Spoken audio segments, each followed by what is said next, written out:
Partai Demokrasi Indonesia Perjuangan atau PDIP mengingatkan Partai Golkar untuk tidak terjebak dengan isu Presiden Joko Widodo akan bergabung, karena khawatir hanya digunakan sebagai alat buat memperpanjang kekuasaan. Menurut Ketua DPP PDIP Andreas Hugo Pareira, Partai Golkar sebaiknya tidak terjebak dengan iming-iming kekuasaan sehingga dengan mudah menerima jika Jokowi memutuskan akan bergabung di kemudian hari. Sebab Andreas khawatir Partai Golkar cuma dijadikan instrumen supaya Jokowi tetap bisa mempertahankan pengaruh politiknya ketimbang menggapai cita-cita masyarakat madani. Hari-hari ini adalah episode berikut daripada apa yang dilakukan oleh Pak Jokowi.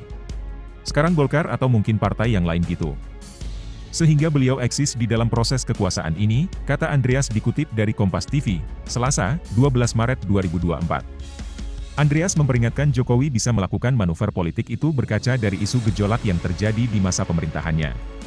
Hal itu meliputi isu penundaan pemilu, memperpanjang jabatan presiden menjadi 3 periode, sampai menjadikan putra sulungnya Gibran Rakabuming Raka sebagai calon wakil presiden melalui perubahan aturan di Mahkamah Konstitusi, MK. Isu soal rencana bergabungnya Presiden Joko Widodo ke Partai Golkar sebelum atau sesudah periode kedua pemerintahannya berakhir semakin santer. Kabar mengenai Jokowi yang disebut bakal bergabung ke Golkar mencuat ketika dia mengenakan dasi berwarna kuning saat berangkat melakukan kunjungan kerja ke Tokyo, Jepang, pada 16 Desember 2023. Saat itu Jokowi ditanya alasan mengenakan dasi berwarna kuning, lantaran biasanya kerap mengenakan dasi berwarna merah dalam lawatan ke luar negeri.